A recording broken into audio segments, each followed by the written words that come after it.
বন্ধু, তোর কাছে আমার একটা দাবি। কাল সন্ধ্যা থেকে আমাদের পূজা শুরু, তুই কিন্তু যাবি। অনুষ্ঠান হবে, অনেক মজা করবো তোকে নিয়ে।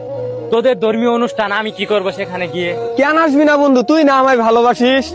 তোরা কি আমাদের কুরবানি ঈদের সাথে বাকি ধর্মীয় অনুষ্ঠানগুলোতে আসিস? তোরা ঈদে গরু জবাই করিস, সেই গরুকে আমরা মা বলে ডাকি। তাহলে বল, তোদের দাওয়াত কেমনে আমরা রাখি? তোদের পূজাতেও তো আমাদের আল্লাহকে শিরক করে, তাই সেখানে যাইতে বলিস না বন্ধু, অনুরোধ করে। তুই কি জানিস না, ধর্ম যা যার, উৎসব সবার। এতক্ষণ বুঝিয়ে লাভ কি হলো? মন গড়া কথা বলতেছিস আবার। তাহলে আমাদের ধর্মকে হিংসা করিস নাকি তোরা? কি বলিস? অন্য ধর্মকে হিংসা পালনে বাধা আমাদের কোরআনে নিষেধ করা। তোদের ধর্ম তোদের, আমাদের ধর্ম আমাদের, কোরআনে আছে স্পষ্ট লেখা। সুন্দর তো বন্ধু, তাহলে থাক, পূজা শেষে আবার হবে দেখা। কোন মুসলিম ভাইকে পূজাতে যেতে করবো না আমি বারণ। যদি বলতে পারেন পূজাতে যাওয়ার সঠিক একটা কারণ, আশা করি সবাইকে আমি পারছি পূজাতে। মুসলিম হলে কেউ যাবো না পূজাতে।